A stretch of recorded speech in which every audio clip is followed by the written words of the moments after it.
marido falleció y en su funeral la esposa recibió un mensaje: él aún vive, no confíes en nadie. Las manos de Verónica temblaban mientras sostenía el papel arrugado bajo la tenue luz de su recámara.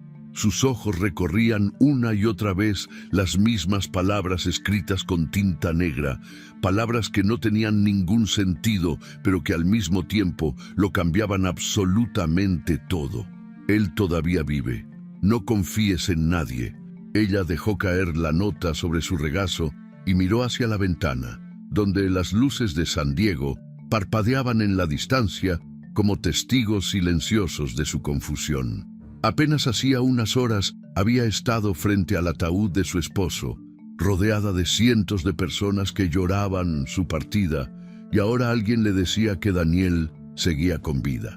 Verónica cerró los ojos y trató de recordar cada detalle del funeral, cada rostro, cada gesto sospechoso. Necesitaba entender quién le había enviado ese mensaje y por qué lo había hecho justo en el momento más doloroso de su vida. 12 horas antes, Verónica Esquivel había despertado en su cama con una sensación de vacío que le oprimía el pecho.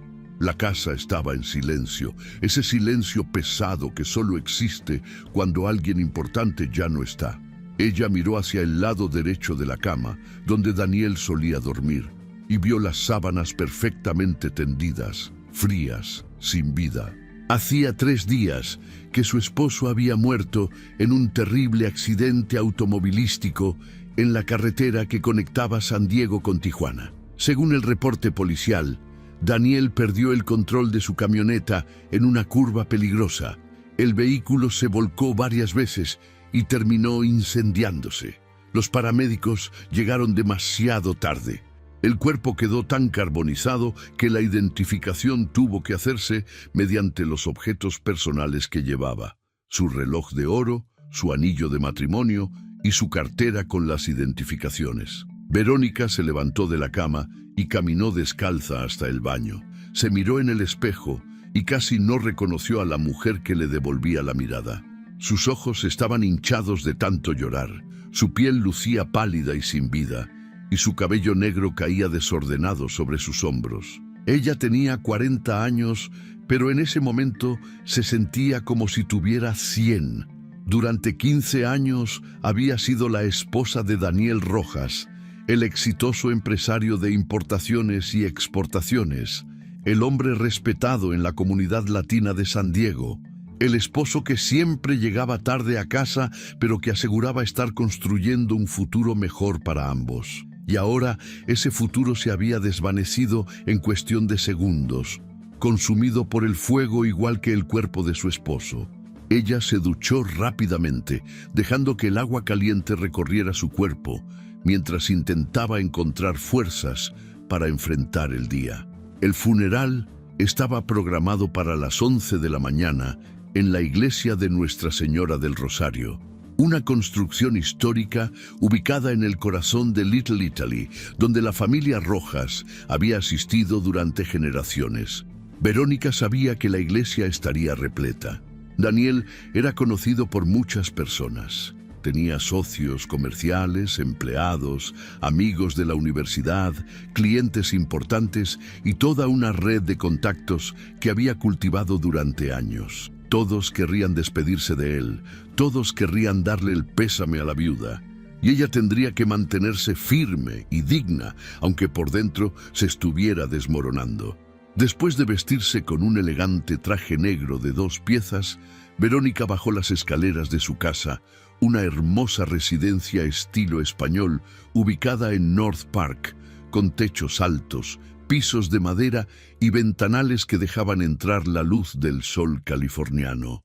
La casa siempre había sido su refugio, el lugar donde se sentía segura, pero ahora las paredes le parecían opresivas, como si guardaran secretos que ella no conocía. Verónica tomó su bolso, sus llaves y salió hacia el garaje, donde su Mercedes negro la esperaba. Conducir hasta la iglesia le tomó 20 minutos. 20 minutos durante los cuales su mente no dejó de darle vueltas a los últimos días que había pasado con Daniel. Él había estado distante, preocupado, con frecuentes llamadas telefónicas que atendía en privado. Cuando ella le preguntaba qué pasaba, él simplemente sonreía y le decía que eran asuntos de negocios, nada de qué preocuparse. Cuando Verónica llegó a la iglesia, ya había docenas de personas esperando afuera. El estacionamiento estaba completamente lleno. Ella tuvo que dejar su auto a 2 cuadras de distancia y caminar bajo el sol abrasador de septiembre. Mientras se acercaba, podía ver los arreglos florales gigantescos que flanqueaban la entrada principal. Coronas de rosas blancas y lirios que despedían un aroma dulzón y mareante. La gente la miraba con expresiones de lástima y compasión. Algunos se acercaban para abrazarla, otros simplemente inclinaban la cabeza en señal de respeto. Verónica agradecía con voz quebrada y seguía avanzando, un paso tras otro, tratando de no colapsar ahí mismo en medio de la calle. Al entrar en la iglesia, Verónica sintió que el aire se volvía más pesado. La nave estaba repleta de bancas ocupadas, el altar decorado con más flores y al centro el ataúd cerrado de caoba oscura donde descansaba el cuerpo de Daniel. Ella caminó por el pasillo central mientras todos los presentes se ponían de pie en señal de respeto. Sus tacones resonaban contra el piso de mármol. Cada paso era un eco que reverberaba en las paredes antiguas de la iglesia. Verónica llegó hasta la primera banca, donde ya estaban sentados Adrián Rojas, el hermano mayor de Daniel, junto con su esposa Mónica y sus 2 hijos adolescentes. Adrián era un hombre de 48 años, abogado de profesión, con el cabello gris peinado hacia atrás y una mirada fría que siempre había incomodado a Verónica.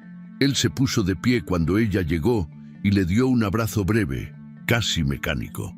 La ceremonia comenzó con las palabras del padre Sebastián, un sacerdote mayor que había conocido a la familia Rojas desde que Daniel y Adrián eran niños. El padre habló sobre la vida, la muerte, el paso efímero por este mundo y la esperanza de la resurrección. Sus palabras flotaban en el aire, pero Verónica apenas las escuchaba. Su mirada estaba fija en el ataúd, en esa caja de madera que supuestamente contenía los restos de su esposo. Se preguntaba si realmente Daniel estaba ahí dentro, si su alma había partido o si todavía quedaba algo de él en este mundo. Varias personas pasaron al frente para dar testimonio sobre la vida de Daniel. Un socio comercial habló de su integridad en los negocios. Un amigo de la universidad recordó anécdotas divertidas de juventud. Un empleado agradeció las oportunidades que Daniel le había dado. Cada historia pintaba la imagen de un hombre exitoso, generoso y querido. Fue entonces cuando Verónica notó algo extraño. Mientras el tercer orador daba su discurso, ella observó que Adrián sacaba su teléfono celular y revisaba un mensaje. Su expresión cambió sutilmente. Una arruga apareció en su frente y sus labios se apretaron en una línea delgada. Después, guardó el teléfono rápidamente y miró hacia atrás, como si estuviera buscando a alguien entre la multitud. Verónica siguió su mirada y vio que Adrián hacía contacto visual con un hombre alto y robusto que estaba parado junto a una de las columnas laterales. El hombre asintió levemente y salió de la iglesia sin hacer ruido. Verónica frunció el ceño. Ese intercambio le pareció sospechoso, pero no tuvo tiempo de pensar en ello, porque en ese momento el padre Sebastián invitaba a todos a ponerse de pie para la oración final. Después de la ceremonia religiosa, el cortejo fúnebre se dirigió al cementerio Holy Cross, ubicado en las colinas del sur de San Diego. El camino serpenteaba entre cipreses y lápidas de mármol, bajo un cielo azul despejado que contrastaba cruelmente con la oscuridad del momento. Cuando llegaron a la tumba, el ataúd fue bajado lentamente mientras el padre Sebastián recitaba las últimas oraciones. Verónica arrojó un puñado de tierra sobre la caja de madera y sintió que una parte de ella también estaba siendo enterrada. Las lágrimas corrían libremente por sus mejillas ahora, sin control, sin vergüenza. Este era el final definitivo. el último adiós al hombre con quien había compartido 15 años de su vida. Pero justo cuando Verónica se disponía a alejarse de la tumba, un joven vestido con uniforme de mensajería se acercó discretamente. Él llevaba una gorra que le cubría parte del rostro y un sobre manila en las manos. El mensajero se acercó a Verónica con pasos rápidos y le extendió el sobre sin decir una palabra. Ella lo tomó automáticamente, confundida, y cuando iba a preguntar quién lo enviaba, el joven ya había desaparecido entre la multitud de dolientes. Verónica miró el sobre. No tenía remitente, no tenía ninguna marca distintiva, solo su nombre escrito con letra de molde en la parte frontal. Ella lo guardó en su bolso, pensando que tal vez era algún mensaje de condolencias de alguien que no pudo asistir al funeral. Después del entierro, todos regresaron a la casa de Adrián para la recepción. Era una mansión en La Joya, con vista al Océano Pacífico, donde se había preparado un banquete con comida mexicana tradicional: tamales, pozole, mole, tortillas hechas a mano. Los invitados llenaban los salones, conversaban en voz baja, compartían recuerdos de Daniel y trataban de consolar a Verónica. Ella se movía entre la gente como un fantasma, sonriendo débilmente, agradeciendo las palabras amables, pero sin estar realmente presente. Su mente seguía atrapada en ese momento junto a la tumba, en la imagen del ataúd descendiendo hacia la oscuridad de la tierra. Fue mientras estaba en la cocina sirviéndose un vaso de agua cuando Verónica notó algo más que le pareció extraño. A través de la ventana podía ver el jardín trasero, donde Adrián estaba teniendo una conversación intensa con una mujer que Verónica nunca había visto antes. La mujer era joven, tal vez de unos 35 años, con cabello castaño largo y un vestido negro ceñido que resaltaba su figura. Estaba llorando, y Adrián parecía estar tratando de calmarla, pero sus gestos eran bruscos, casi agresivos. En un momento dado, Adrián tomó a la mujer del brazo y la jaló hacia un rincón más privado del jardín, lejos de las miradas curiosas. Verónica sintió un escalofrío recorrer su espalda. Algo no estaba bien. Ella salió de la cocina y se dirigió hacia el jardín, pero para cuando llegó, tanto Adrián como la mujer misteriosa habían desaparecido.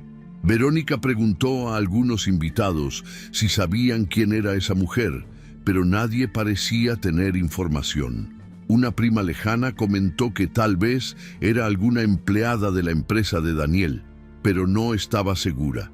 Verónica decidió que más tarde le preguntaría directamente a Adrián.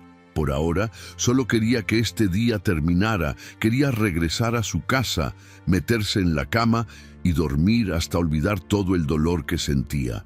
Finalmente, cuando el sol comenzaba a ocultarse en el horizonte del Pacífico, Verónica se despidió de los últimos invitados y condujo de regreso a North Park. La casa estaba a oscuras y silenciosa cuando llegó. Ella dejó su bolso sobre la mesa del comedor y subió directamente a su recámara. Se quitó los zapatos, el traje negro y se puso una pijama cómoda. Estaba exhausta, física y emocionalmente agotada, pero sabía que no podría dormir. Su mente estaba demasiado activa, demasiado llena de preguntas sin respuesta. Fue entonces cuando recordó el sobre. Verónica bajó corriendo las escaleras, tomó su bolso y sacó el sobre manila que el mensajero le había entregado en el cementerio. Se sentó en el sofá de la sala y lo abrió con manos temblorosas. Dentro había una sola hoja de papel doblada. Ella la desplegó lentamente y leyó las palabras escritas con tinta negra. Él todavía vive. No confíes en nadie. Verónica sintió que el aire abandonaba sus pulmones. Leyó la nota una segunda vez, una tercera vez, tratando de encontrarle algún sentido. ¿Era una broma cruel? ¿Era la obra de algún loco? ¿O había algo de verdad en esas palabras? Ella se puso de pie y comenzó a caminar de un lado a otro de la sala. Su corazón latía con fuerza, sus pensamientos se aceleraban. Si Daniel estaba vivo, ¿dónde estaba? ¿Por qué había fingido su muerte? ¿Y quién había enviado esa nota? Las preguntas se multiplicaban en su mente como un virus imparable. Verónica sabía que no podía quedarse de brazos cruzados. Necesitaba investigar, necesitaba descubrir la verdad, sin importar lo dolorosa que fuera. Decidió comenzar por revisar los objetos personales de Daniel. Subió a la recámara principal y abrió el closet donde su esposo guardaba su ropa y sus pertenencias. Sacó cajas de zapatos, revisó los bolsillos de sus trajes, inspeccionó cada rincón buscando algo, cualquier cosa que pudiera darle una pista. Después se dirigió al estudio de Daniel, una habitación en el segundo piso que él siempre mantenía bajo llave y donde supuestamente trabajaba en sus asuntos de negocios. Verónica tomó el juego de llaves que Daniel guardaba en su buró y encontró la que abría la puerta del estudio. La habitación estaba impecablemente ordenada. Un escritorio de madera oscura dominaba el espacio, flanqueado por estanterías llenas de libros de negocios, derecho internacional y comercio exterior. Verónica encendió la lámpara del escritorio y comenzó a revisar los cajones. Encontró documentos de contratos, facturas, correspondencia con clientes, nada fuera de lo común. Pero cuando abrió el último cajón, el más profundo, encontró una carpeta de manila que llamó su atención. La carpeta estaba marcada con la palabra confidencial, escrita en letras rojas. Verónica abrió la carpeta y su corazón dio un vuelco. Dentro había extractos bancarios de cuentas que ella no conocía, cuentas en bancos de las Islas Caimán y Panamá, con saldos que sumaban millones de dólares. También había copias de pasaportes con la foto de Daniel, pero con nombres diferentes: Ricardo Mendoza, Carlos Vega, Javier Ruiz. Verónica sintió que el piso se movía bajo sus pies. ¿Quién era realmente el hombre con quien se había casado? Siguió revisando la carpeta y encontró fotografías. En una de ellas, Daniel aparecía en una playa tropical junto a una mujer. Verónica acercó la foto a la luz y reconoció a la mujer inmediatamente. Era la misma que había visto llorando en el jardín de la casa de Adrián. La misma mujer misteriosa que parecía tener alguna conexión importante con su difunto esposo.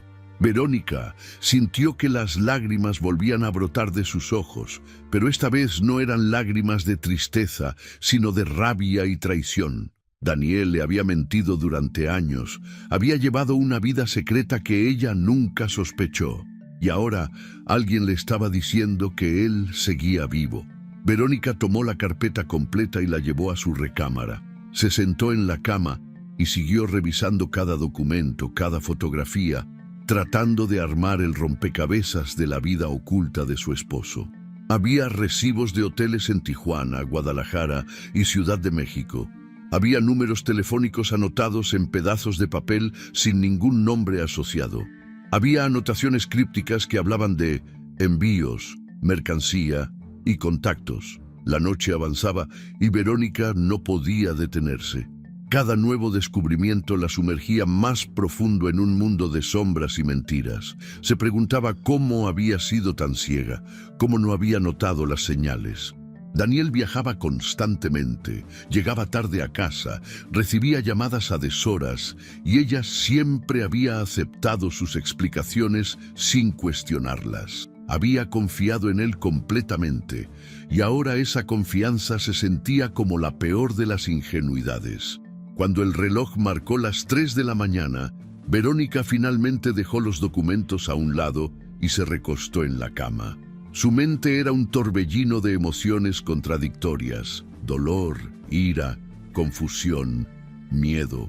Pero en medio de todo ese caos, una certeza comenzaba a formarse. Ella necesitaba ayuda para desentrañar este misterio. No podía hacerlo sola. Necesitaba a alguien en quien pudiera confiar, alguien que tuviera las habilidades y los recursos para investigar a fondo. Y solo había una persona que cumplía con esos requisitos: Miguel Alvarado, su amigo de la infancia, el periodista investigativo que ahora trabajaba para uno de los principales diarios de San Diego. Verónica tomó su teléfono celular y buscó el número de Miguel en sus contactos. Hacía meses que no hablaban, tal vez incluso un año. La vida los había llevado por caminos diferentes, pero ella sabía que Miguel siempre había estado ahí para ella en los momentos más difíciles. Escribió un mensaje de texto. Miguel, necesito verte urgentemente. Es sobre Daniel. Por favor, llámame en cuanto puedas. Presionó enviar y dejó el teléfono sobre la mesita de noche. Cerró los ojos y trató de descansar, pero el sueño no llegaba. Las palabras de la nota seguían resonando en su cabeza como un eco persistente. Él todavía vive. No confíes en nadie. Verónica se levantó nuevamente y caminó hasta la ventana. Desde ahí podía ver las luces de la ciudad parpadeando en la oscuridad. San Diego, la ciudad que siempre había sido su hogar, ahora le parecía un lugar extraño y peligroso, lleno de secretos que esperaban ser descubiertos. Ella apretó la nota contra su pecho y se hizo una promesa silenciosa. No descansaría hasta encontrar la verdad, hasta saber si Daniel realmente estaba muerto o si, contra toda lógica, seguía vivo en algún lugar. Y si estaba vivo, si todo había sido una farsa elaborada, entonces ella se encargaría de que pagara por cada lágrima que le había hecho derramar, por cada mentira que le había dicho, por cada día de su vida que había construido sobre cimientos falsos. La noche finalmente se dio paso al amanecer. Los primeros rayos del sol comenzaron a filtrarse a través de las cortinas, iluminando la habitación con una luz dorada y suave. Verónica seguía de pie junto a la ventana, con los ojos enrojecidos y el cuerpo agotado, pero con una determinación férrea que no había sentido en años. Su vida, tal como la conocía, había terminado, pero una nueva historia estaba comenzando, una historia llena de misterios, peligros y verdades ocultas. Y ella estaba lista para enfrentarla, sin importar las consecuencias. Antes de despedirnos de este primer capítulo, queremos saber de dónde nos estás viendo. ¿Desde qué país o ciudad nos acompañas en esta historia? Nos encanta leer sus comentarios y saber que están ahí, del otro lado de la pantalla, viviendo cada momento de esta travesía junto a Verónica. Déjanos tu comentario aquí abajo y comparte tus teorías sobre lo que realmente le sucedió a Daniel. La historia apenas comienza y los secretos más oscuros todavía están por revelarse. Miguel Alvarado llegó a la casa de Verónica exactamente a las 9 de la mañana del día siguiente. Ella había pasado la noche entera sin dormir, revisando una y otra vez los documentos que había encontrado en el estudio de Daniel, tratando de encontrarle sentido a la maraña de mentiras que su esposo había tejido durante años. Cuando escuchó el timbre, Verónica se miró en el espejo del recibidor y vio el reflejo de una mujer destruida. Sus ojos estaban hinchados, su piel lucía pálida y su cabello negro estaba despeinado. No le importó. Abrió la puerta y ahí estaba Miguel, con su eterno maletín de cuero gastado y una expresión de preocupación genuina en el rostro. Miguel tenía 42 años. Pero su cabello ya mostraba canas prematuras en las sienes. Era un hombre de estatura media, complexión delgada, con lentes de armazón metálico que le daban un aire intelectual. Vestía jeans oscuros y una camisa de mezclilla arremangada hasta los codos. Sus manos ásperas delataban años de trabajo duro, no solo frente a la computadora, sino en las calles, investigando historias que nadie más quería tocar. Miguel y Verónica se habían conocido en la primaria, en una escuela pública del Barrio Logan, donde ambos crecieron como hijos de inmigrantes mexicanos que buscaban el sueño americano. Habían sido inseparables durante la infancia y la adolescencia, pero la vida adulta los había distanciado. Miguel se dedicó al periodismo de investigación, especializándose en casos de corrupción y crimen organizado, mientras que Verónica abrió su galería de arte y se casó con Daniel. Aún así, la amistad entre ellos nunca se rompió del todo, solo se durmió esperando ser despertada. Verónica lo dejó pasar sin decir palabra. Él cerró la puerta detrás de sí y la siguió hasta la sala. Ella le sirvió café que había preparado hacía horas y que ya estaba frío, pero ninguno de los dos lo tocó. Verónica le entregó la nota que había recibido en el cementerio y observó cómo Miguel la leía con el ceño fruncido. Después ella extendió sobre la mesa de centro todos los documentos que había encontrado. Los extractos bancarios de las cuentas en paraísos fiscales, los pasaportes falsos con diferentes nombres, las fotografías de Daniel con aquella mujer desconocida, los recibos de hoteles y los números telefónicos sin identificar. Miguel tomó cada documento con cuidado, examinándolo con la meticulosidad de un detective experimentado. Sus ojos se movían rápidamente detrás de los lentes, procesando información, conectando puntos, formulando teorías. Después de varios minutos de silencio, Miguel finalmente habló. Le dijo a Verónica que la nota podía ser muchas cosas. Una broma macabra de alguien que quería lastimarla, una advertencia real de alguien que sabía la verdad, o incluso una trampa diseñada para hacerla actuar de cierta manera. Pero los documentos que ella había encontrado eran otra historia completamente diferente. Esos documentos pintaban la imagen de un hombre que vivía una doble vida, que manejaba cantidades enormes de dinero a través de cuentas offshore, que usaba identidades falsas para viajar y que aparentemente tenía una relación íntima con una mujer que no era su esposa. Miguel le preguntó a Verónica si alguna vez había sospechado algo, si Daniel había dado señales de estar involucrado en actividades ilegales. Ella negó con la cabeza, sintiéndose estúpida y ciega. Le contó que Daniel siempre le había dicho que sus viajes eran por negocios legítimos, que sus reuniones tardías eran con clientes importantes, que su empresa de importación y exportación era completamente legal y transparente. Miguel tomó su maletín y sacó una laptop. Le explicó a Verónica que necesitaban investigar a fondo la empresa de Daniel, revisar registros públicos, buscar conexiones sospechosas y rastrear el dinero. Le advirtió que si Daniel realmente estaba involucrado en actividades criminales, entonces ella también podría estar en peligro. Las organizaciones criminales no perdonaban, no olvidaban y no dejaban cabos sueltos. Verónica sintió un escalofrío recorrer su espalda, pero asintió con determinación. Ya no había vuelta atrás. Necesitaba saber la verdad, sin importar las consecuencias. Durante las siguientes horas, Miguel y Verónica trabajaron juntos como un equipo perfectamente coordinado.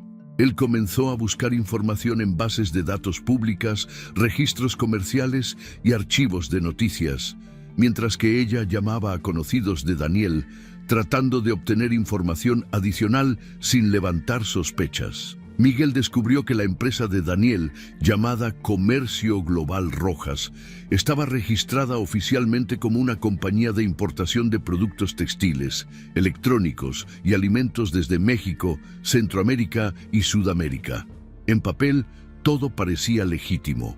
La empresa tenía licencias vigentes, pagaba impuestos y empleaba a una docena de personas. Pero cuando Miguel comenzó a investigar más profundo, encontró irregularidades preocupantes. Varias de las direcciones listadas como almacenes de la compañía resultaron ser edificios abandonados o propiedades que no existían. Algunos de los proveedores registrados eran empresas fantasma, sin empleados reales ni operaciones verificables. Miguel hizo algunas llamadas a sus contactos en la aduana y la patrulla fronteriza. Uno de sus informantes, un agente que le había ayudado en investigaciones previas, le confirmó que el nombre de Daniel Rojas había aparecido en reportes de inteligencia relacionados con posible tráfico de mercancía ilegal. No había suficiente evidencia para abrir una investigación formal, pero las autoridades lo tenían en su radar. El agente le mencionó que Daniel frecuentemente cruzaba la frontera hacia Tijuana y que en varias ocasiones sus vehículos habían sido seleccionados para inspecciones secundarias, aunque nunca se había encontrado nada incriminatorio. Era como si Daniel supiera exactamente cómo evitar ser atrapado, como si tuviera información privilegiada sobre los procedimientos de inspección. Verónica escuchaba todo esto con una mezcla de horror y fascinación. El hombre con quien se había casado era un completo desconocido. Ella le preguntó a Miguel qué tipo de mercancía ilegal podría estar traficando Daniel. Miguel le explicó que en la frontera entre San Diego y Tijuana se movía de todo: drogas, armas, dinero en efectivo, personas indocumentadas e incluso productos falsificados o robados. Sin más evidencia concreta, era imposible saber exactamente en qué estaba metido Daniel, pero las señales apuntaban a algo grande y peligroso. Miguel entonces se enfocó en rastrear las cuentas bancarias offshore. Utilizó software especializado y contactos en el mundo del periodismo de investigación financiera para obtener información sobre los bancos en las Islas Caimán y Panamá, donde Daniel tenía depositados millones de dólares. Descubrió que el dinero había sido transferido en cantidades pequeñas durante varios años, probablemente para evitar alertas de las autoridades financieras. Era una técnica clásica de lavado de dinero: dividir grandes sumas en transacciones más pequeñas que pasaran desapercibidas. También encontró que algunas de esas cuentas estaban vinculadas a compañías registradas en paraísos fiscales con nombres genéricos como Global Trading Solutions o International Commerce Partners. Todas tenían la misma estructura: director y accionista único registrado bajo un nombre falso, dirección postal en un edificio de oficinas compartidas y 0 empleados reales. Mientras Miguel trabajaba en su laptop, Verónica decidió que era momento de confrontar a Adrián directamente. Tomó su teléfono y le marcó a su cuñado. Adrián contestó después de varios timbrazos. Su voz sonaba tensa y apurada. Verónica le dijo que necesitaba hablar con él urgentemente sobre los negocios de Daniel, que había encontrado documentos preocupantes y que necesitaba respuestas. Hubo un silencio largo del otro lado de la línea. Finalmente, Adrián accedió a reunirse con ella, pero no en su oficina ni en su casa, sino en un lugar neutral. Le dio la dirección de un café en La Joya, cerca del océano, y le dijo que la esperaría ahí en 1 hora. Verónica le informó a Miguel sobre la reunión y él insistió en acompañarla. Ella aceptó, sintiéndose aliviada de no tener que enfrentar a Adrián sola. Ambos subieron al auto de Miguel, un Honda Civic viejo pero confiable, y condujeron hacia La Joya. Durante el trayecto, Miguel le aconsejó a Verónica que no revelara toda la información que tenían, que fuera cuidadosa con sus preguntas y que observara las reacciones de Adrián. Si él estaba involucrado en los negocios sucios de Daniel, entonces probablemente intentaría desviar la conversación o incluso amenazarla sutilmente. Llegaron al café, un establecimiento elegante con vista al mar donde turistas y residentes adinerados disfrutaban de lates caros y pasteles artesanales. Adrián ya estaba sentado en una mesa del rincón, vestido con un traje gris oscuro y corbata azul marino. Su rostro mostraba señales de cansancio, ojeras profundas y una barba incipiente que normalmente él nunca permitiría. Cuando vio que Verónica venía acompañada de Miguel, su expresión se endureció. Adrián conocía a Miguel de años atrás y sabía que era periodista de investigación. Eso definitivamente no le gustó. Verónica y Miguel se sentaron frente a Adrián. Ella fue directa al grano. Le dijo que había encontrado documentos en el estudio de Daniel que sugerían actividades ilegales, cuentas bancarias ocultas, pasaportes falsos, conexiones con empresas fantasma. Le preguntó qué sabía él sobre todo eso. Adrián tomó un sorbo de su café expreso antes de responder. Cuando finalmente habló, su voz era fría y calculada. Le dijo a Verónica que no sabía de qué estaba hablando, que Daniel manejaba sus negocios de manera independiente y que él, como hermano y abogado, solo lo asesoraba en asuntos legales generales. Negó tener conocimiento de cuentas offshore o identidades falsas. Verónica no le creyó ni una palabra. Ella sacó su teléfono y le mostró fotografías que había tomado de los documentos. Adrián las miró brevemente y luego apartó la vista con expresión molesta. Le dijo que guardar esas cosas, que no sabía en qué problemas se estaba metiendo. Le advirtió que hay cosas que es mejor dejar enterradas junto con los muertos, que Daniel, evidentemente, tenía secretos que no quería que nadie conociera y que ella debería respetar eso. Miguel intervino entonces, preguntándole directamente a Adrián si Daniel estaba involucrado en tráfico de mercancía ilegal. Adrián lo miró con ojos entrecerrados y le respondió que no tenía por qué contestar preguntas de un periodista, que esa conversación era privada entre familiares. La tensión en la mesa era palpable. Verónica insistió.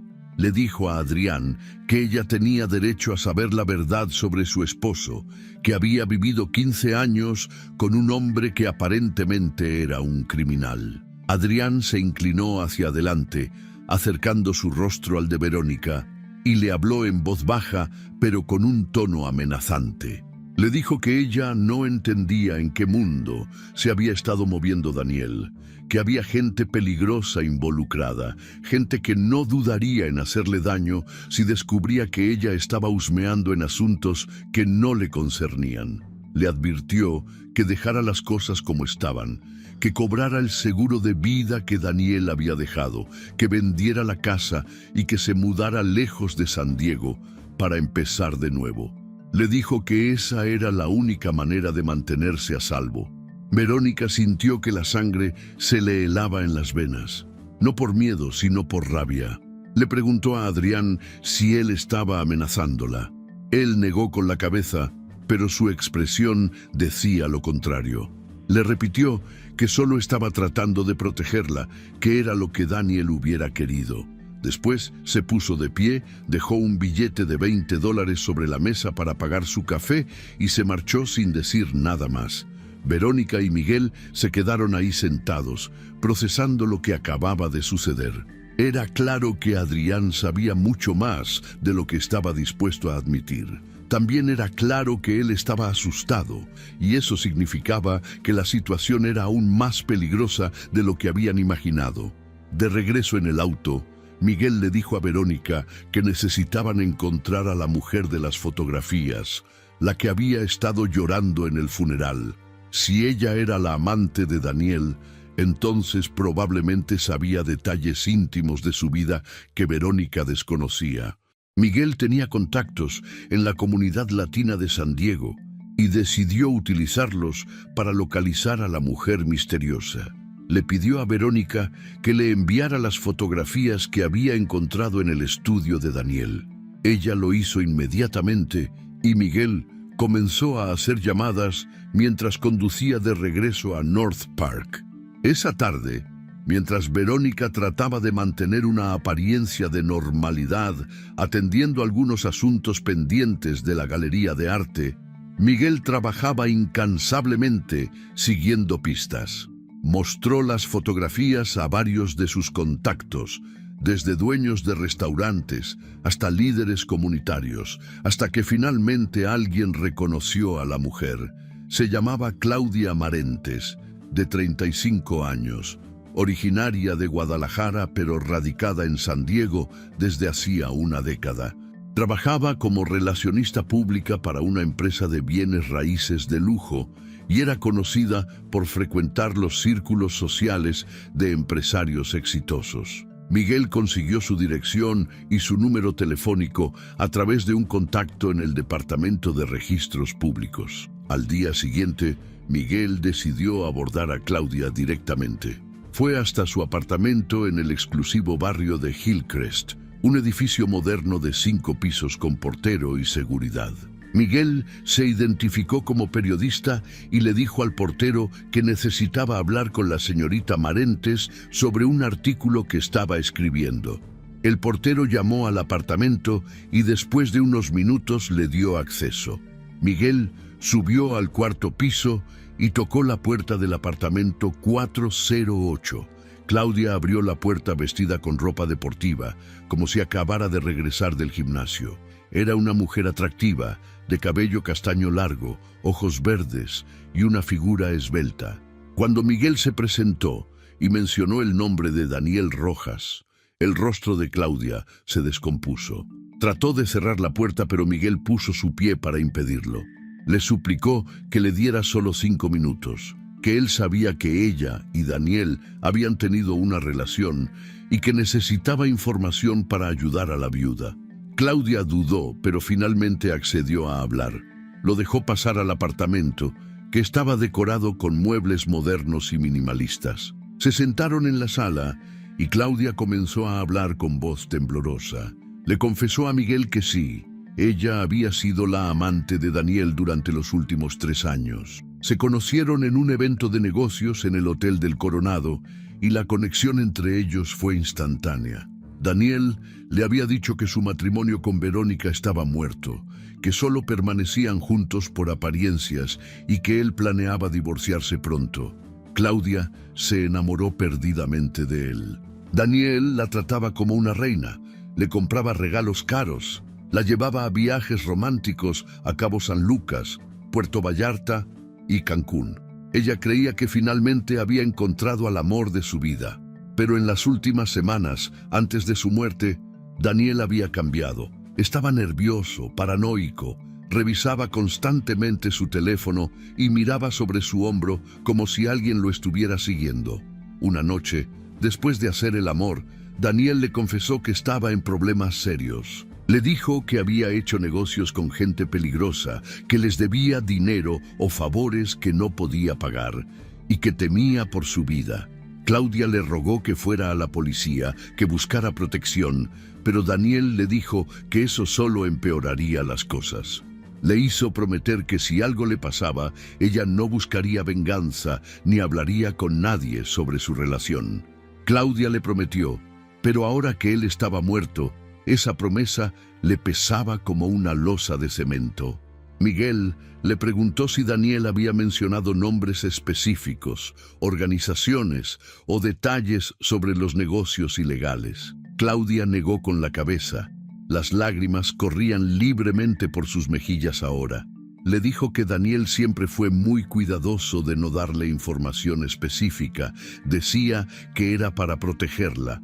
Lo único que ella sabía era que él cruzaba frecuentemente la frontera hacia Tijuana y que tenía reuniones con gente que él describía como socios muy poderosos. En una ocasión, Claudia lo vio contando grandes cantidades de efectivo en el baúl de su camioneta, miles y miles de dólares en billetes de 100. Cuando ella le preguntó de dónde venía todo ese dinero, Daniel simplemente sonrió y le dijo que no se preocupara, que él sabía cómo manejar sus negocios. Miguel le preguntó si ella creía que Daniel realmente había muerto en el accidente. Claudia lo miró con ojos sorprendidos. Le dijo que por supuesto que creía que estaba muerto, que ella había visto el ataúd en el funeral, que había llorado hasta quedarse sin lágrimas. Pero después Miguel le contó sobre la nota misteriosa que Verónica había recibido, la nota que decía que Daniel todavía estaba vivo. Claudia se quedó en silencio por un largo momento, procesando esa información. Finalmente admitió que durante los últimos días, antes del supuesto accidente, Daniel le había hecho preguntas extrañas sobre cómo desaparecer, sobre cómo una persona podría empezar una nueva vida en otro país con una identidad diferente. Ella pensó que eran solo fantasías, que él estaba estresado por el trabajo, pero ahora todo cobraba un sentido siniestro. Miguel le preguntó si ella estaría dispuesta a hablar con Verónica directamente, a contarle todo lo que sabía. Claudia dudó. Le dijo que sentía una culpa terrible por haber sido la amante del esposo de otra mujer, que no quería causar más dolor. Pero Miguel la convenció diciéndole que la verdad, por dolorosa que fuera, era mejor que vivir en la ignorancia. Claudia finalmente accedió. Le dio a Miguel su número telefónico y le dijo que podía llamarla cuando Verónica estuviera lista para hablar. Cuando Miguel regresó a la casa de Verónica esa tarde, ella estaba sentada en el patio trasero mirando el atardecer con una copa de vino en la mano. Él se sentó a su lado y le contó todo lo que Claudia le había revelado. Verónica escuchó en silencio, sin interrumpir, aunque por dentro sentía que su corazón se rompía en 1000 pedazos una y otra vez. No solo Daniel le había sido infiel durante 3 años, sino que aparentemente había planeado divorciarse y comenzar una nueva vida con su amante. Todo su matrimonio había sido una mentira, una farsa elaborada. Ella le había dado los mejores años de su vida a un hombre que nunca la había amado realmente. Después de que Miguel terminó de hablar, Verónica permaneció callada por varios minutos. Las lágrimas corrían por sus mejillas, pero ella no hizo ningún esfuerzo por limpiarlas. Finalmente, habló con voz quebrada. Le dijo a Miguel que quería conocer a Claudia, que necesitaba escuchar la verdad directamente de ella, que necesitaba mirar a los ojos a la mujer que había compartido la cama de su esposo. Miguel asintió y sacó su teléfono. Marcó el número de Claudia y puso el altavoz.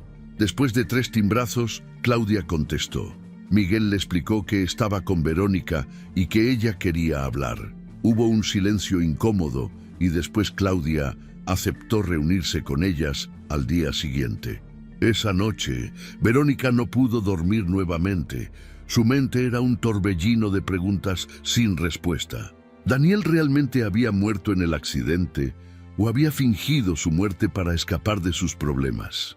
¿Quién le había enviado la nota misteriosa y por qué?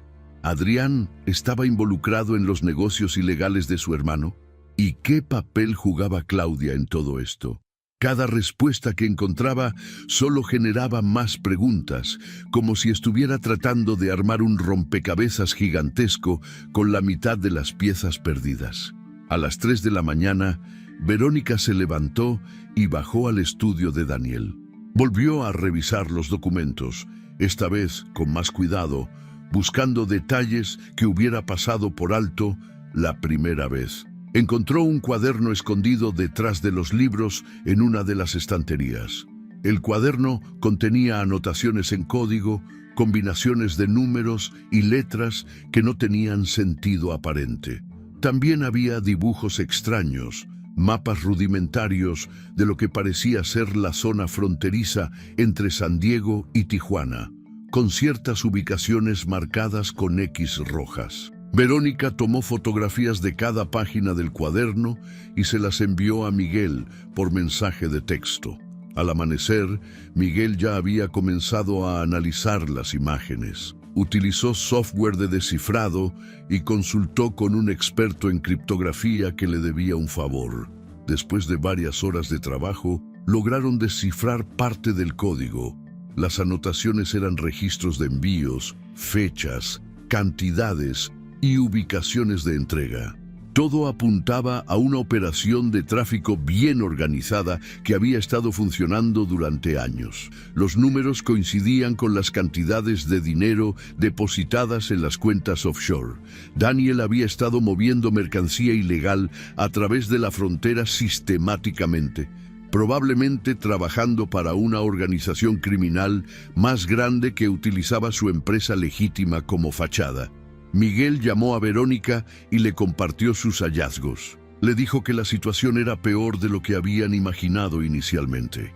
Daniel no era solo un empresario corrupto que evadía impuestos. Era un criminal activo involucrado en actividades que ponían en riesgo vidas humanas. Y si realmente había fingido su muerte, entonces eso significaba que la organización para la que trabajaba probablemente también estaba al tanto del plan. Miguel le advirtió a Verónica que necesitaban ser extremadamente cuidadosos de ahí en adelante. Si las personas equivocadas descubrían que ella estaba investigando, su vida correría peligro real.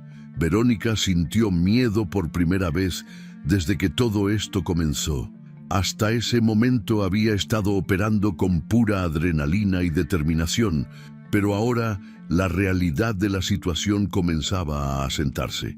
Ella estaba metida en algo mucho más grande y peligroso de lo que había anticipado.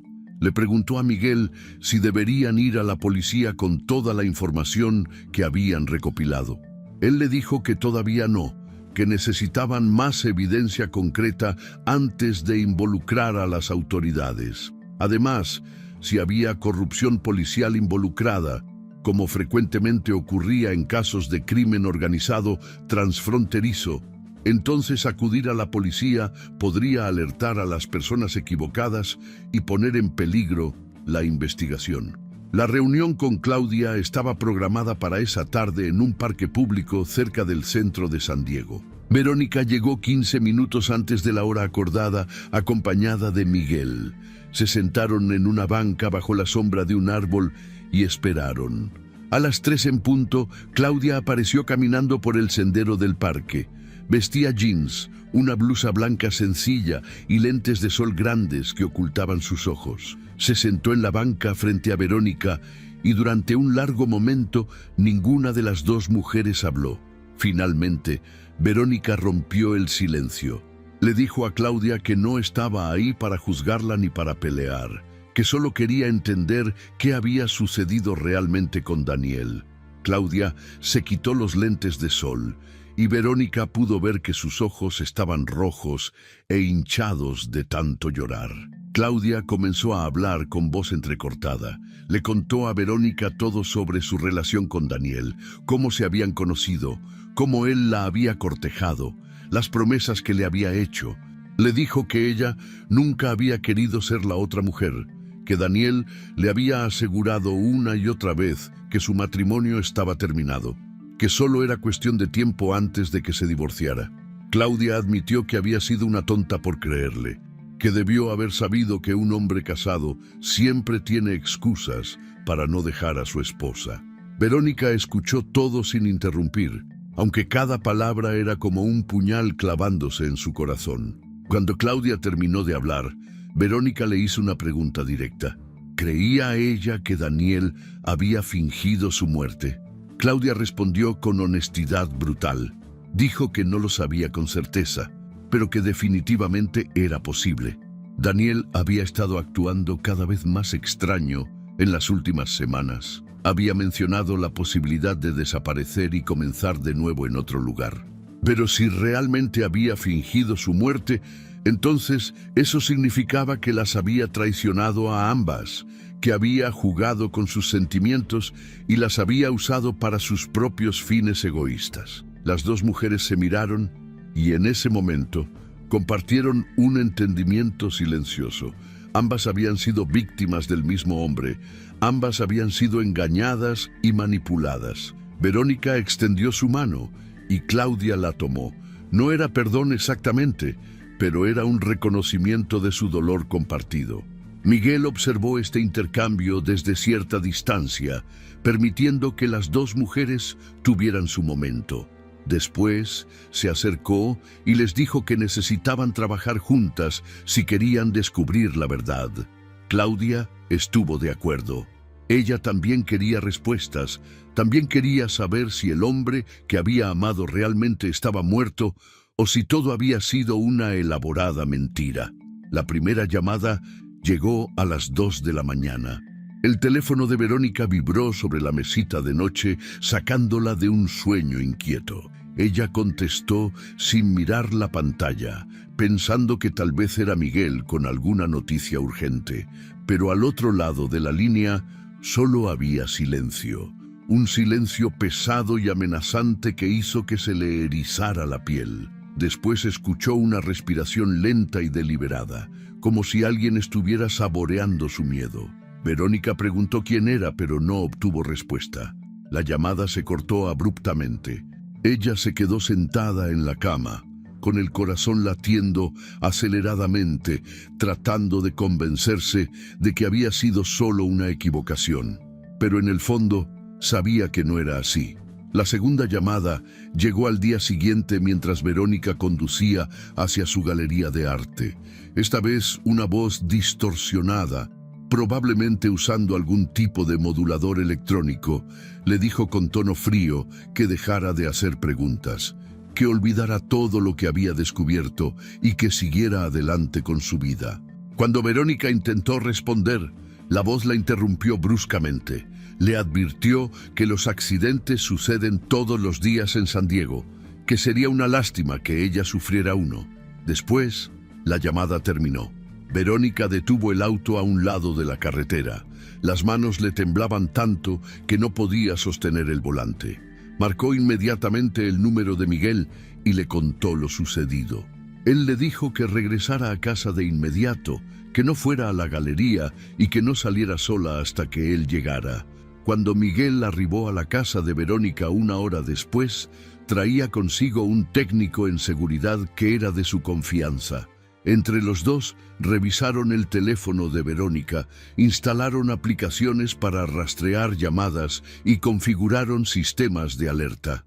El técnico también revisó la casa completa buscando dispositivos de vigilancia ocultos. Para sorpresa de todos, encontró 2 micrófonos diminutos, uno en la sala y otro en el estudio de Daniel. Alguien había estado escuchando todas las conversaciones que Verónica había tenido en su propia casa. El técnico removió los dispositivos con cuidado y los guardó como evidencia. Miguel le dijo a Verónica que la situación era más seria de lo que habían pensado. Quienquiera que estuviera detrás de esto tenía recursos considerables y no tenía miedo de usar tácticas de intimidación. Durante los días siguientes, Verónica comenzó a notar algo más perturbador. Cuando salía de su casa, un Chevrolet Tahoe negro con vidrios polarizados aparecía a cierta distancia y la seguía discretamente. Al principio pensó que eran sus nervios jugándole una mala pasada, pero después de confirmarlo en 3 ocasiones diferentes, ya no quedó duda. Alguien la estaba vigilando constantemente.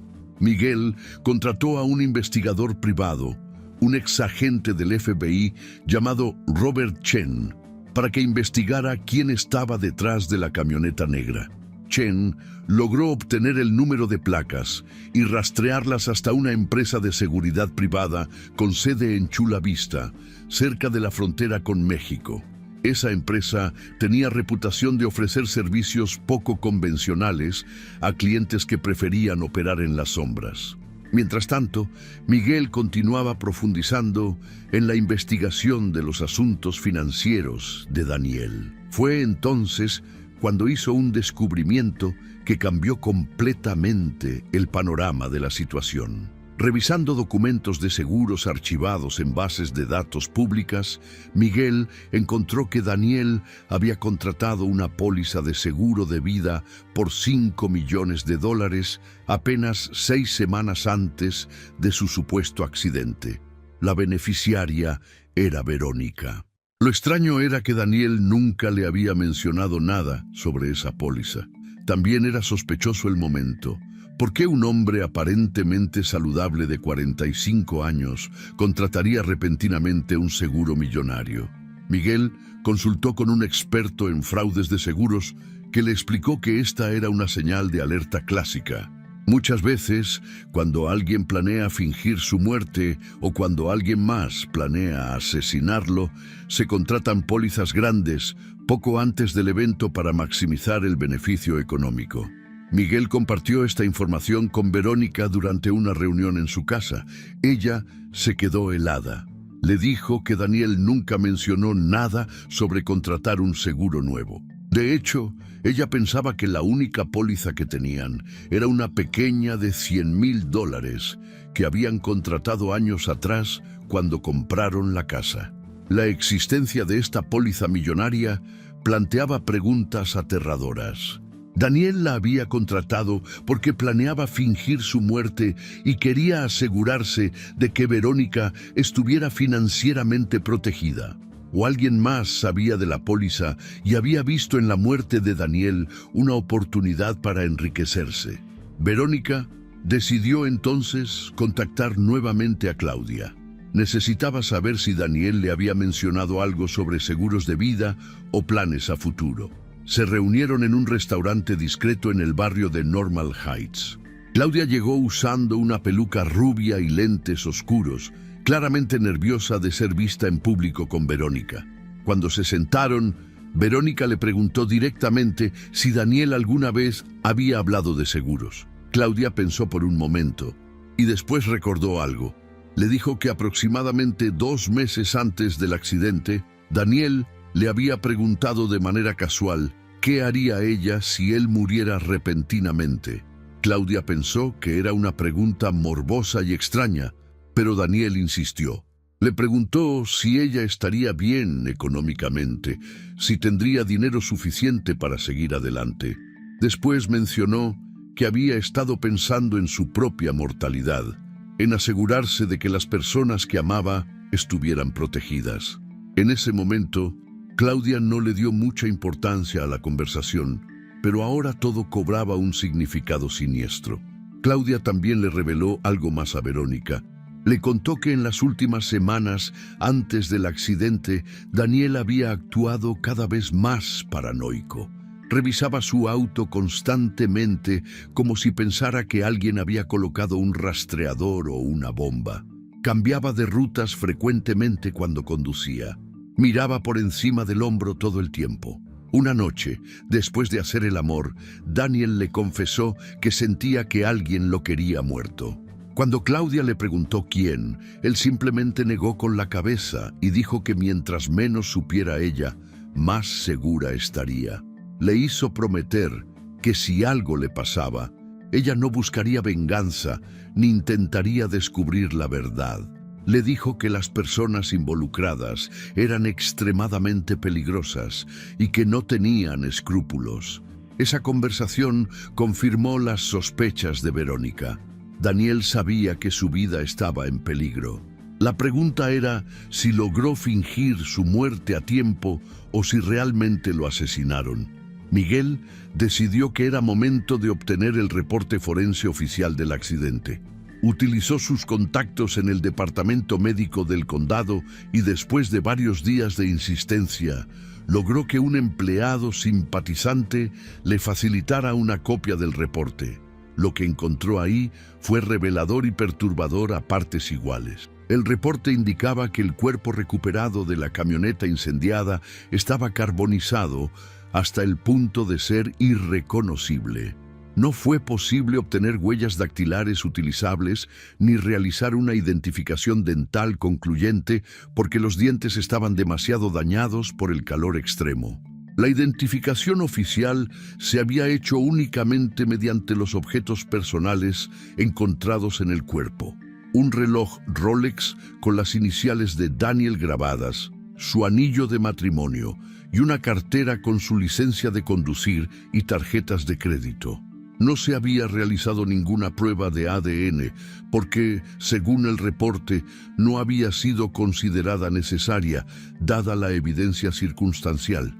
Miguel sabía que esto era altamente irregular.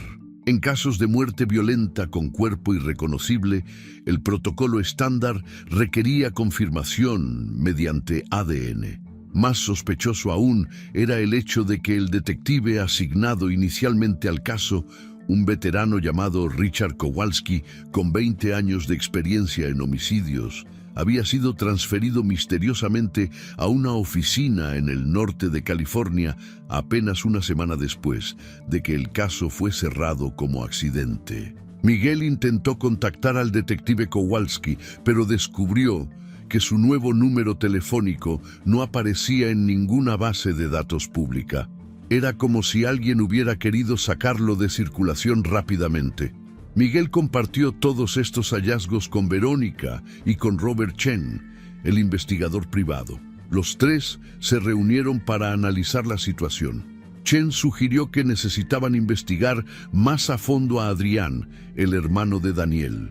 Si había alguien con motivo, medios y oportunidad para orquestar la muerte de Daniel, ese alguien era Adrián. Miguel se puso a trabajar inmediatamente. Utilizó sus habilidades de periodismo de investigación para acceder a registros financieros, reportes crediticios y bases de datos legales. Lo que descubrió fue explosivo. Adrián Rojas estaba en serios problemas financieros. Tenía deudas de juego por más de $2 millones, con varios casinos en Las Vegas y con prestamistas privados que no eran conocidos por su paciencia. También había sacado múltiples préstamos contra su casa, su oficina de abogados y hasta contra las propiedades de la familia. El negocio familiar de importación que Daniel manejaba también estaba al borde de la quiebra, con deudas acumuladas a proveedores, bancos y la agencia tributaria. Adrián era uno de los socios minoritarios del negocio y legalmente era corresponsable de esas deudas. Si la empresa quebraba, Adrián podría perderlo todo y hasta enfrentar acciones legales. Pero había algo más interesante. Miguel descubrió que Adrián era el albacea del testamento de Daniel. Eso significaba que él tendría control sobre todos los bienes de su hermano hasta que fueran distribuidos según las disposiciones testamentarias. También descubrió que Daniel había nombrado a Adrián como beneficiario secundario en algunas de sus cuentas bancarias y propiedades después de Verónica. Si algo le sucediera a Verónica o si ella rechazara la herencia, todo iría a parar a manos de Adrián. La imagen que emergía era clara y aterradora. Adrián tenía todas las razones del mundo para querer a su hermano muerto. Con el seguro de vida millonario, las propiedades, las cuentas bancarias y potencialmente el negocio de importación, Adrián podría pagar todas sus deudas y salvarse de la ruina financiera. Pero para que el plan funcionara perfectamente, necesitaba que la muerte de Daniel pareciera un accidente y necesitaba que Verónica no hiciera demasiadas preguntas. Las llamadas amenazantes, la vigilancia constante, todo apuntaba a Adrián, tratando de intimidar a Verónica para que aceptara la versión oficial y cobrara el seguro sin investigar más. Verónica sentía que el mundo se derrumbaba a su alrededor. No solo su esposo la había traicionado con una amante y con negocios criminales, sino que ahora parecía que su propio cuñado podría haber orquestado su asesinato por dinero. Era demasiado para procesar. Esa noche, sola en su casa, Verónica abrió una botella de vino tinto y se sentó en el patio trasero mirando las estrellas.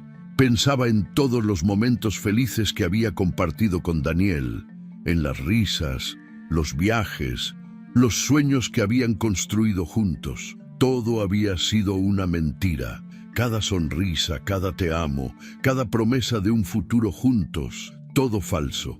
Miguel la llamó entrada la noche. Le dijo que habían reunido suficiente evidencia como para acudir a las autoridades. Tenían los documentos de las cuentas offshore, el reporte forense con irregularidades, la información sobre las deudas de Adrián y las amenazas que Verónica había recibido. Pero Verónica le pidió que esperara un poco más. Ella quería confrontar a Adrián directamente, quería mirarlo a los ojos y escuchar la verdad de su propia boca. Miguel trató de disuadirla, argumentando que era peligroso, pero Verónica ya había tomado su decisión. Había vivido demasiado tiempo en la ignorancia y ahora necesitaba respuestas definitivas. Al día siguiente, Verónica condujo hasta la oficina de abogados de Adrián en el centro de San Diego. Entró sin cita previa, ignorando las protestas de la recepcionista, y irrumpió en la oficina privada de su cuñado. Adrián estaba sentado detrás de su escritorio de caoba, hablando por teléfono. Cuando vio a Verónica parada en la puerta con expresión determinada, terminó rápidamente la llamada. Ella cerró la puerta detrás de sí y se acercó al escritorio. Sin preámbulos, le dijo que sabía todo. Sabía sobre sus deudas de juego, sobre la quiebra inminente del negocio familiar, sobre el seguro millonario y sobre las irregularidades en el reporte forense. Le preguntó directamente si él había matado a Daniel. Adrián se puso de pie lentamente. Su rostro era una máscara de emociones contradictorias. Después de un largo silencio, finalmente habló. Le dijo a Verónica que no tenía idea de lo que estaba hablando, que sus acusaciones eran ridículas y peligrosas, pero su voz temblaba ligeramente, traicionando su nerviosismo. Verónica no se dejó intimidar. Sacó su teléfono y le mostró copias de todos los documentos que Miguel había recopilado. Le dijo que tenían suficiente evidencia para ir a la policía y que él pasaría el resto de su vida en prisión por asesinato y fraude de seguros. La expresión de Adrián cambió entonces. La máscara de confianza se resquebrajó y lo que apareció debajo fue miedo puro. Él se desplomó en su silla y se cubrió el rostro con las manos. Cuando finalmente volvió a hablar, su voz era apenas un susurro. Admitió que sí, estaba desesperado por dinero, que los prestamistas lo estaban amenazando, que iba a perderlo todo, pero juró que él no había matado a Daniel. Le dijo a Verónica que había algo mucho más grande sucediendo, algo que involucraba a personas con poder real, personas conectadas tanto en Estados Unidos como en México. Le advirtió que si ella continuaba investigando, no solo pondría en peligro su propia vida, sino también las vidas de todos los que la rodeaban. Adrián finalmente cedió bajo la presión. Se levantó de su silla con movimientos temblorosos y caminó hacia un archivero de metal ubicado en la esquina de su oficina. Sacó una llave pequeña de su bolsillo y abrió el cajón inferior. De ahí extrajo una carpeta gruesa y la colocó sobre el escritorio frente a Verónica. Le dijo con voz apagada que lo que estaba a punto de mostrarle cambiaría todo lo que ella creía saber. Verónica abrió la carpeta con manos temblorosas y comenzó a revisar los documentos. Había contratos firmados con nombres que ella no reconocía, transferencias bancarias a cuentas en Brasil y Argentina. Y lo más impactante de todo, un contrato con una empresa especializada en crear identidades falsas y documentos de viaje fraudulentos. Adrián se sentó pesadamente y comenzó a hablar. Le explicó a Verónica que Daniel no había muerto en ningún accidente. Todo había sido cuidadosamente planeado. Su hermano estaba metido en problemas serios con una organización criminal transfronteriza conocida como Los Herederos, un cártel que controlaba rutas de tráfico entre Tijuana y San Diego. Daniel les debía más de $3 millones por un cargamento que supuestamente se perdió durante un operativo de la aduana. Pero la verdad era que Daniel había robado ese cargamento y lo había vendido por su cuenta, pensando que podría engañar a la organización. Se equivocó terriblemente.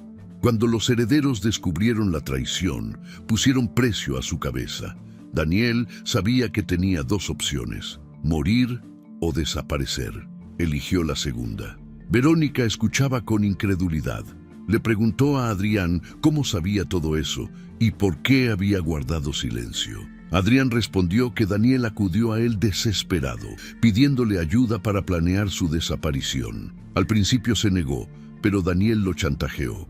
Le dijo que si no lo ayudaba, revelaría que Adrián había estado lavando dinero a través de su bufete de abogados durante años, lo cual lo llevaría directamente a prisión. Adrián no tuvo opción. Usó sus contactos legales y del submundo para ayudar a Daniel a contratar a un especialista en desapariciones, un hombre conocido solo como el Arquitecto, que por $100,000 podía hacer que cualquiera se esfumara sin dejar rastro. El plan era elaborado, pero simple. Necesitaban un cuerpo que pasara por el de Daniel. El arquitecto consiguió el cadáver de un hombre sin identificar de edad y complexión, similares a través de contactos en la morgue de Tijuana. Ese cuerpo fue colocado en la camioneta de Daniel con sus objetos personales. El vehículo fue lanzado por un barranco en una carretera solitaria y después incendiado para destruir cualquier evidencia forense. Adrián utilizó su influencia como abogado prominente para presionar a las autoridades a cerrar el caso rápidamente como accidente. También se aseguró de que el detective Kowalski, quien había comenzado a hacer preguntas incómodas, fuera transferido inmediatamente. Verónica sintió que el piso desaparecía bajo sus pies. Todo había sido una mentira desde el principio. Le preguntó a Adrián dónde estaba Daniel ahora. Él negó con la cabeza. Le dijo que no lo sabía con certeza, que el plan era que Daniel cruzara a México, después volara a Brasil usando un pasaporte falso y desde ahí comenzara una nueva vida. Se suponía que nunca más tendrían contacto. Verónica entonces le preguntó sobre el seguro de vida millonario. Adrián admitió que esa había sido idea de Daniel. Quería asegurarse de que ella estuviera bien económicamente después de su desaparición. Era su forma retorcida de cuidarla incluso mientras la abandonaba. Pero algo en la historia no cuadraba. Verónica le preguntó sobre Claudia. Adrián guardó silencio por un momento demasiado largo. Finalmente admitió que Claudia también estaba involucrada en el plan. Ella y Daniel habían planeado reunirse en Sudamérica una vez que todo se calmara. El seguro de vida era para Verónica, pero Daniel había estado transfiriendo dinero de las cuentas offshore a una cuenta nueva que compartiría con Claudia. Verónica sintió como si le hubieran dado un puñetazo en el estómago. No solo su esposo la había traicionado con una amante, no solo había fingido su muerte, sino que había planeado huir con la otra mujer mientras dejaba a Verónica creyendo que estaba muerta. Verónica salió de la oficina de Adrián como zombi. No podía procesar todo lo que acababa de escuchar. Subió a su auto y simplemente se quedó sentada ahí, con las manos sobre el volante, mirando al vacío. Su teléfono vibró. Era un mensaje de texto de un número desconocido. El mensaje contenía solo una dirección: Motel Frontera, habitación 12, San Isidro. Después, un segundo mensaje: ven sola si quieres la verdad. Verónica miró el teléfono con el corazón acelerado. Sabía que debería llamar a Miguel, que no debería ir sola a un lugar desconocido. Pero algo dentro de ella, una mezcla de rabia y desesperación, la impulsó a encender el motor y conducir hacia la frontera. San Isidro era el último barrio de San Diego antes de cruzar a Tijuana. El Motel Frontera era un establecimiento viejo y destartalado, el tipo de lugar donde la gente pagaba en efectivo y no hacía preguntas. Verónica estacionó su auto y caminó hacia la habitación 12 con pasos que parecían moverse por voluntad propia. Tocó la puerta 3 veces. Hubo un silencio largo. Después, escuchó pasos acercándose y la puerta se abrió lentamente. Lo que vio al otro lado la dejó sin aliento.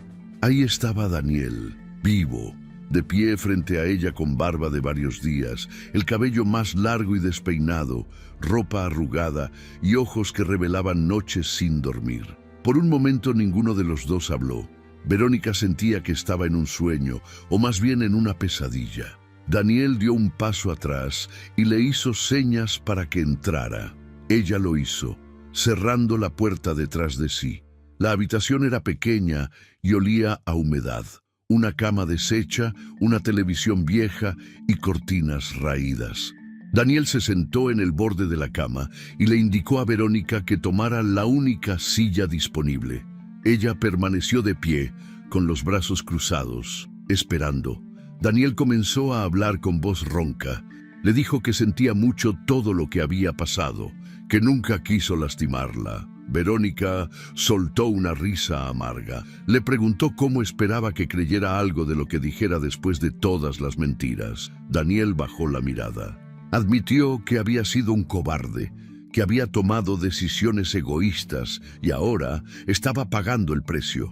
Le explicó que todo había comenzado años atrás, cuando su negocio legítimo comenzó a tener problemas financieros. Un contacto en Tijuana le ofreció una solución fácil: usar sus rutas de importación establecidas para mover mercancía especial que pagaba mucho mejor. Al principio era solo contrabando menor, productos electrónicos sin declarar para evitar impuestos. Pero después, la organización comenzó a pedirle que moviera cosas más peligrosas.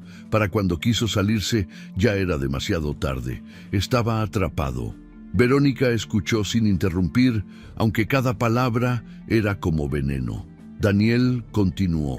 Le contó que la deuda de 3 millones había sido real, que los herederos realmente querían matarlo. Pero después, su historia tomó un giro inesperado. Admitió que cuando se dio cuenta de que su vida estaba en peligro, vio una oportunidad. Podía fingir su muerte, cobrar el seguro a través de Verónica y desaparecer con suficiente dinero para comenzar de nuevo. Le dijo que había contactado a Claudia y le había propuesto el plan. Ella aceptó porque creía que realmente la amaba, que realmente iban a estar juntos. También involucró a Adrián porque necesitaba su experiencia legal y sus contactos. Verónica sintió náuseas. Le preguntó con voz temblorosa si alguna vez la había amado realmente. Daniel levantó la vista y por un momento ella vio algo parecido a remordimiento en sus ojos. Él le dijo que al principio sí, que los primeros años de su matrimonio habían sido reales, pero con el tiempo se había distanciado. Se había perdido en el mundo del dinero fácil y las emociones falsas.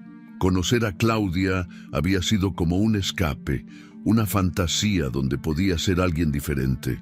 Verónica sacudió la cabeza con lágrimas corriendo por sus mejillas. Le dijo que era un monstruo, que había destruido su vida por egoísmo puro. Daniel se puso de pie y trató de acercarse a ella. Verónica retrocedió bruscamente. Él levantó las manos en señal de rendición. Después dijo algo que hizo que el mundo de Verónica se detuviera completamente. Le confesó que el plan original no era solo cobrar el seguro y desaparecer. El plan era más oscuro. Verónica estaba destinada a ser culpada del fraude. Habían plantado evidencia que la vincularía con la falsificación de su muerte. La idea era que después de cobrar el seguro, se descubriría que el cuerpo no era de Daniel. Las autoridades investigarían y todas las pistas apuntarían a Verónica como la cerebro detrás del fraude. Ella iría a prisión, mientras Daniel y Claudia vivían tranquilamente en Brasil con el dinero del seguro y las cuentas offshore. Verónica sintió que las piernas le fallaban. Se sentó en la silla, incapaz de seguir de pie. Le preguntó con voz rota por qué le estaba contando todo eso ahora. Daniel respondió que porque algo había salido terriblemente mal. Claudia lo había traicionado. Ella y Adrián habían estado trabajando juntos desde el principio, planeando quedarse con todo el dinero. Habían modificado el plan sin que Daniel lo supiera. En lugar de reunirse con él en Brasil, Claudia había desaparecido con las transferencias de las cuentas offshore. Adrián había bloqueado el acceso de Daniel a los fondos restantes. Ahora él estaba atrapado en ese motel sórdido, sin dinero, sin identidad real y con los herederos todavía buscándolo porque habían descubierto que su muerte era falsa. Daniel le rogó a Verónica que lo ayudara. Le dijo que ella era la única persona que podía sacarlo de ese infierno. Si ella iba a la policía y contaba la verdad, él podría testificar contra Adrián y Claudia. Podría obtener protección de testigos. Pero Verónica lo miró con una mezcla de asco y lástima.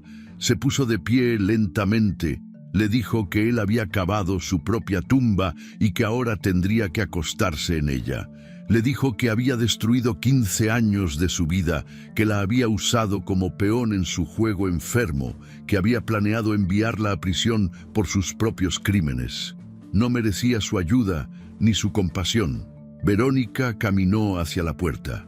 Daniel la llamó desesperadamente, le suplicó que reconsiderara. Pero ella abrió la puerta sin mirar atrás. Salió al estacionamiento del motel, donde el sol de la tarde le pegaba en el rostro. Subió a su auto y condujo sin rumbo durante horas. Finalmente se detuvo en un mirador con vista al Océano Pacífico. Se quedó ahí sentada mientras el sol se ocultaba en el horizonte, pintando el cielo de naranja y púrpura. Pensó en todo lo que había perdido, en la vida que creyó tener y que resultó ser solo humo y espejos. Tomó su teléfono y llamó a Miguel. Cuando él contestó, ella simplemente dijo que necesitaba verlo, que tenía algo importante que contarle. Miguel le preguntó si estaba bien. Verónica respondió con honestidad brutal. No, no estaba bien. Probablemente nunca volvería a estar bien. Pero al menos ahora conocía la verdad. Y la verdad, por dolorosa que fuera, era mejor que vivir en la mentira. Acordaron reunirse en la casa de Verónica. Ella condujo de regreso lentamente, procesando todo. Sabía lo que tenía que hacer ahora. Iría a las autoridades, contaría toda la historia, entregaría todas las pruebas. Daniel, Claudia y Adrián pagarían por lo que habían hecho. Ella no obtendría justicia completa, el daño ya estaba hecho, pero al menos podría empezar a reconstruir su vida sobre cimientos de verdad en lugar de mentiras. La historia de Verónica nos enseña una de las lecciones más difíciles pero necesarias de la vida.